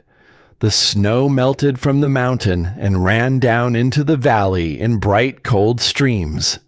The pines lost their white crowns. And where winter had held the world still, spring came and stirred it all back into green. Willow was heavy with child now, but the joy of it was shadowed by something no one had foreseen. The pregnancy did not move the way a pregnancy should. Because the child she carried was born of the White Wolf's rare blood and the Alpha King's own power. And a child made of that much strength does not simply grow. It consumes.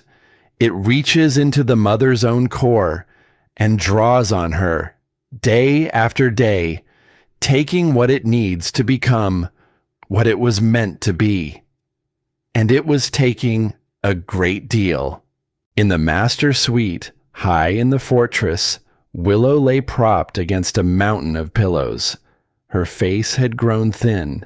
Her cheekbones stood sharp beneath skin gone pale and almost translucent. Beneath that skin, faint threads of violet light shimmered, tracing the paths of her veins like something out of a dream. She was fading. Everyone in the room could see it, though no one wanted to say it. She is giving too much of herself, the healer said quietly to the king. A grim-faced man named Holloway, who had taken over her care in these final dangerous weeks. The child is strong, too strong. It is an alpha of alphas, and is drawing its power straight from her core. If she does not give birth soon, the strain will be more than her heart can bear. Dorian stood at the window. His knuckles were white where they gripped the sill. He had not slept in days. Every time he closed his eyes, he could feel it through the bond, the slow, terrible dimming of the woman he loved, her light being drawn down into the life she carried. "Fix it," he said. And the command came out ragged, cracked at the edges, the voice of an alpha who was watching the one thing he could not command slip through his fingers. "I cannot fight what she is made of," Holloway said gently. "The pup demands magic to grow, and it is taking that magic from its mother. There is no medicine for that, only time, and time is the one thing she may not have." On the bed, Willow stirred. "Dorian." In a heartbeat, he was at her side, kneeling on the rug, taking her frail hand in both of his and pressing his lips to her palm. "I am here," he murmured. "I am here to sorrow." "Stop growling at the poor man," she whispered. Her voice was thin, but there was still that spark of dry humor in it, the thing they had never managed to poison out of her. "He is doing his best. His best is not good enough if you are in pain." "I am not in pain." A small lie, a brave one. She reached up slowly and laid her thin hand against his jaw. "Listen to me," she said. "If it comes to a choice between me and the child, do not," Dorian said. His voice broke on the word. "Do not you dare finish that." But Willow's violet eyes had gone fierce, even now, even faded and thin against the pillows. She gripped his hand with a strength that surprised them both. "This child is proof," she said. "Do you understand? Proof that everything they told me was a lie. Proof that I was never the empty, worthless thing they said. Proof that we won. I will carry this child to term, Dorian. I will bring it into the world. Not if it costs you everything," he said fiercely. "It will not cost me everything," she said, because I did not survive being poisoned and handed away and told I was worthless, only to give up now. That is not who I am anymore. That woman does not quit." She held his eyes. "But I need your help. There is a place. Holloway mentioned it. The old shrine. Moon Hollow." Holloway drew a sharp breath. "That is deep in the ancient forest. The journey alone could bring on the birth. It is too dangerous, Your Majesty." Dorian was very still. Then he lifted his head, and something changed in him. The despair burned away, and in its place came the thing that had made him king. "The shrine sits on an old line of power," he said slowly. "Pure, ancient. If Willow can draw on that, instead of on her own core, the child could take what it needs from the earth, not from her." He rose to his feet. "It could save her. Or it could kill her on the road," Holloway warned. "She will die if we do nothing," Dorian said. "At least on the road, she has a chance."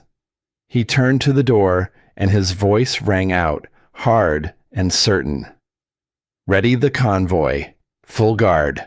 We leave within the hour." The convoy that wound down out of the mountains was a fortress on wheels, armored vehicles, the full weight of the Royal Guard, and at its heart, a modified transport turned into a moving medical bay where Willow lay wrapped in blankets while the ancient forest closed in around them. Dorian refused to leave her side. He sat beside her as the road narrowed, as the pines grew close and dark, as the sun began to sink and paint the sky in deep bruised colors of purple and red. "How are you feeling?"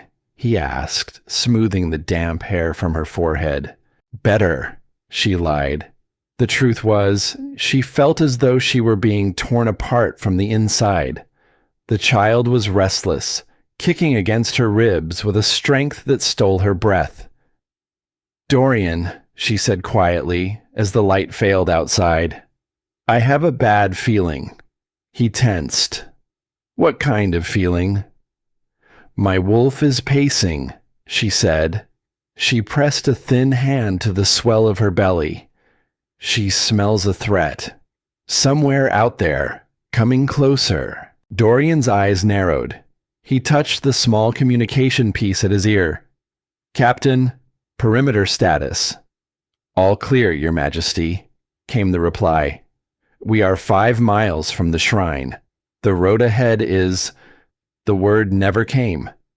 The lead vehicle exploded.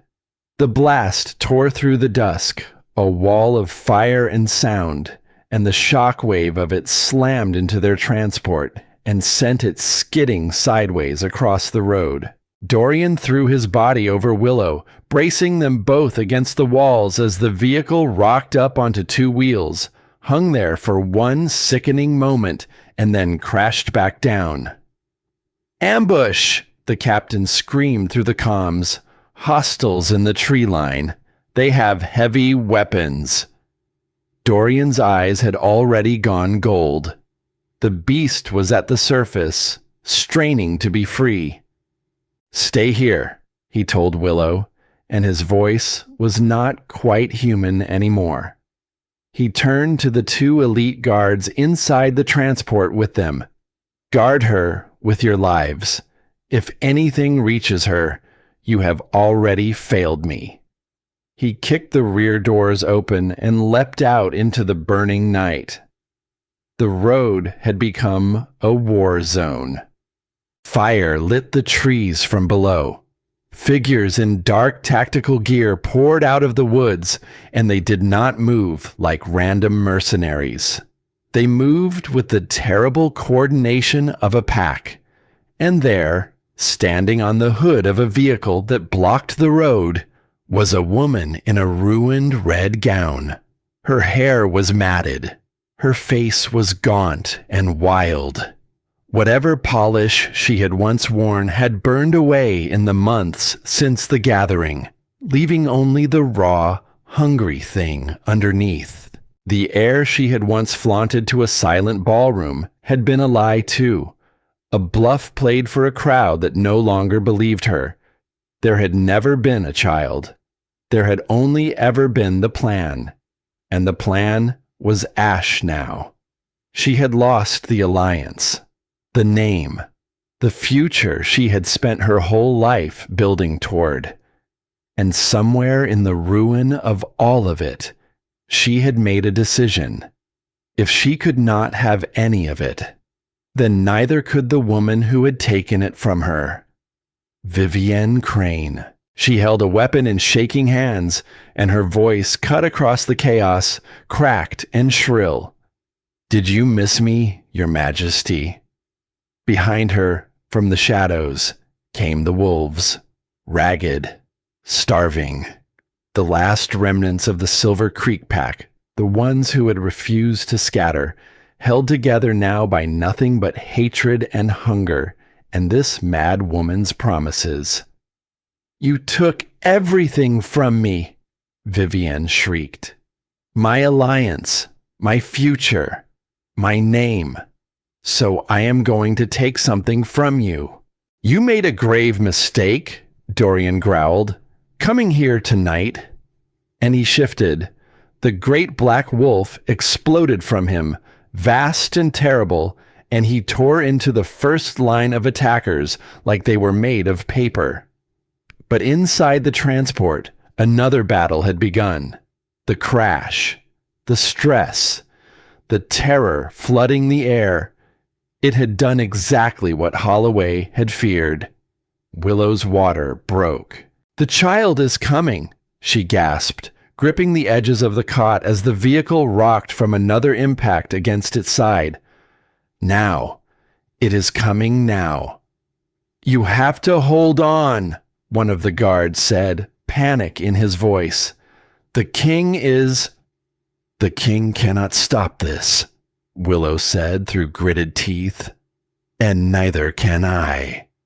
This child has decided. Head down. I have to push." Outside, Dorian was a storm of tooth and claw. He fought 3 wolves at once, his great jaws snapping, his black body a blur against the firelight. But his mind was split, torn in two, because through the bond he could feel it, all of it. Willow's heartbeat spiking, the distress flooding off her in waves. The child, fighting its way into a world that was on fire. And Vivienne, she was not fighting. She had never intended to fight. She was skirting the edge of the battle, moving low and quick along the tree line, working her way toward the open rear doors of the transport. In her hand, she held something small and round and deadly. "If I cannot have the crown," Vivienne screamed, and her voice had gone entirely mad now, stripped of everything but hate. "Then no one will." She pulled the pin. She drew back her arm, and she hurled the thing straight through the open doors toward the woman on the cot. Dorian saw it. He was too far, pinned by 2 enforcers, roaring, straining, and he was too far, and time seemed to slow, and he watched the small dark shape arc through the firelit air toward everything he loved, and he could not reach it. Inside the transport, Willow looked up. She saw the metal thing flying toward her. She saw the terror in the guards' faces. She saw, in that one frozen instant, exactly how it would end. And she did not scream. She did not cower. She reached, down past the pain of the birth, down past the exhaustion that had hollowed her out, down past 3 years of poison and a lifetime of being told she was nothing. She found the white wolf, and she found something else, something new, a second presence, fierce and bright and utterly unafraid, blazing beside her own. The child. Protect. The command did not come from Willow alone. It came from the both of them, mother and a child. Two lights flaring as one in the dark. Willow threw her hand up, and the power that erupted from her was nothing like the controlled, precise thing she had wielded in the Great Hall. This was everything. A shockwave of violet and gold exploded outward from her body. It was not only a shield, it was a physical force, a wall of pure will, and it caught the grenade in midair and detonated it before it could ever reach her. The blast tore outward, away from the transport, away from her. The force of it lifted Vivienne Crane clean off her feet and hurled her backward into the trees, where she struck hard and crumpled and did not rise again. And the shock wave did not stop. It rolled outward across the entire battlefield, a wave of raw dominance so heavy that every wolf on that road, friend and foe alike, was driven to their knees. It was the aura of a king. No, it was the aura of a king who had not yet even drawn his first breath. Into the sudden, ringing silence came a cry, strong, furious, alive. A newborn's cry, splitting the smoke and the wreckage, announcing to the burning forest that it had arrived, and that it had no intention of being quiet about it. Dorian threw the last enforcer off his back and shifted midair, landing on 2 feet and sprinting for the transport, not caring about the blood on his chest or that he wore no clothes at all. Willow! He scrambled up through the open doors, and he stopped. She was slumped back against the pillows, exhausted, pale, wrung out to the very edge of herself, but alive and smiling. In her arms, wrapped in a thermal blanket, was a baby, a boy. He did not look like a newborn should. His eyes were already open, already focusing, already taking in the world with a fierce and knowing attention. And those eyes. One was the molten gold of his father. The other was the vivid, glowing violet of his mother. He shielded us, Willow whispered. She pressed her lips to the infant's forehead. Dorian, the both of us did it. Together. Dorian sank to his knees beside them. The alpha of alphas. The wolf who had killed councils with his bare hands, the king before whom 500 alphas bowed. He knelt in the wreckage, and he wept. He reached out one trembling finger, and the baby's tiny hand closed around it, gripping with a strength that made him laugh through his tears. A son, he choked out. My son. Outside, the battle was over. The surviving attackers, seeing their mad leader fallen, feeling the impossible power that had rolled off that transport, dropped their weapons. And then they dropped to the ground. They bared their throats. Not to Dorian, not even to Willow. They were surrendering to the child, to the impossible new thing that had been born in fire and had shielded its own mother before it had drawn its first full breath. The reign of the White Wolf had a future now, and that future had 2 eyes, one gold, one violet, and it was already watching. The seasons turned again. The forest healed. The road was cleared. The last of the rogues were driven back into the wild places, and the memory of that burning night passed slowly into the long memory of the packs. And the child grew. In the royal gardens, under a sky washed clean and blue, Willow sat on a stone bench and watched a small figure wobble across the grass. The prince was only a year old, but he was already the size of a much older child, sturdy and bright-eyed, tumbling after a butterfly with fierce determination. When he caught sight of it, A small puff of white sparks burst from his little hands, and the butterfly darted away, and he shrieked with delight. "He is going to be a handful," Dorian said, settling onto the bench beside her. He looked different now, lighter. The shadows that had haunted him for so many years were gone from his eyes. "He gets it from his father," Willow said, leaning her head against his shoulder. "And the stubbornness?" Dorian raised an eyebrow. "That," she said with a small, private smile, "is entirely the white wolf." They sat together in the warm sun, and for a while, neither of them spoke. Life had settled into a rhythm of peace. The disgraced pack was gone. Its lands returned to those who would tend them well. The threats had faded, and the whole extraordinary story had begun to spread from pack to pack, told to pups at bedtime in the low, wondering voice reserved for the oldest and truest tales.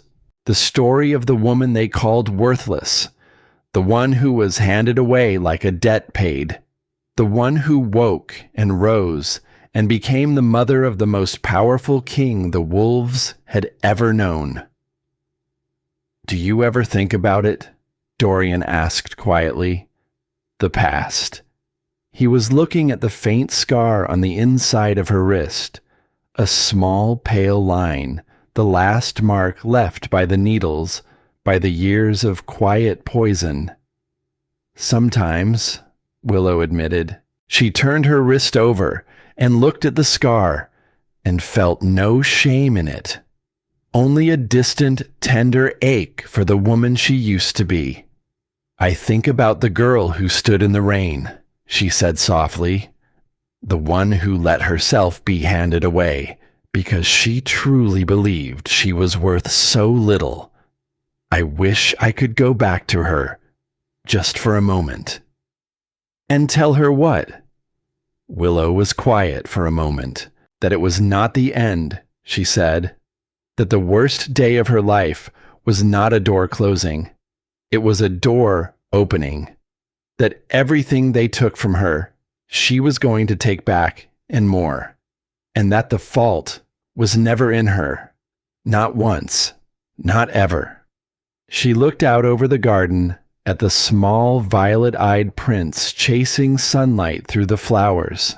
"For so long," she said, "I let other people decide what I was worth. I let them put a number on me, a price, and I believed them because everyone around me agreed on it." Her voice was steady now. "Sure, but a person is not a number. A person is not a womb or a bloodline or a useful thing to be spent and thrown away. A person has worth simply because they are a person, and no one has the right to decide otherwise." Dorian took her hand and pressed it to his lips. "You are the strongest creature I have ever known," he said. "You did not just survive them, Willow. You outgrew them. You became something they could not even imagine." The little prince came racing back across the grass then, holding up a crushed flower in one chubby fist, grinning as if he had brought home the greatest treasure in the world. Dorian scooped him up and swung him high into the air, and the boys' laughter rang out across the garden, over the flowers and the stone walls, and the whole green valley beyond. Willow watched them, her heart so full it ached. She had been handed away to settle a debt. She had been poisoned and silenced and told again and again that she was broken beyond repair. And now she sat in a garden full of light, watching the man who had seen her when no one else would, playing with the child the world had said she could never have. She had never truly been broken. She had only been waiting to be seen, and she had learned, in the end, the one lesson that mattered most. That worth is not something others grant you. It is something you carry within you all along. Sometimes you only have to survive long enough to remember it. The sun sank low over the valley, gold and warm, and the White Wolf Queen sat among the flowers with her family, and she was, at long last, exactly where she belonged. Not saved, not rescued, simply home. Because she had walked out of the storm on her own 2 feet, and nothing and no one would ever put a price on her again.